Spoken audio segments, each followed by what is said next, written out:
Welcome. Is your Gmail acting up and just not responding?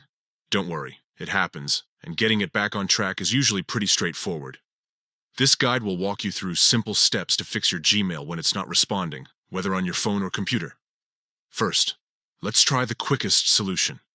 Close the Gmail app or browser tab and then reopen it. This can often resolve minor glitches. If that didn't do the trick, let's check your internet connection. A weak or unstable connection is a common culprit. On your phone, go to Settings and tap on the network icon to inspect your connection. Make sure you're connected to your usual network and that everything looks as it should.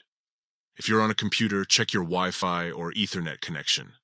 Sometimes simply switching from Wi-Fi to mobile data or vice versa can make a difference. Still no luck? Okay, let's try restarting your device.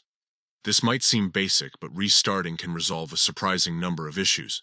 It clears out temporary files and processes that might be interfering with Gmail.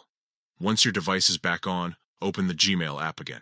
If it's still not responding, we'll move on to clearing the app's cache. Clearing the cache can help if corrupted or outdated data is causing the problem. Here's how to clear the cache on an Android device. First, go to your device settings, then find and tap on Apps and Notifications. You might need to tap See All Apps to find Gmail in the list. Once you find it, tap on Gmail, then tap on Storage and Cache. You'll see options to clear data and clear cache. Tap on Clear Cache and confirm the action. By following these steps, you should be able to resolve the issue and get your Gmail working smoothly again. Don't forget to like and share this video if you found it helpful.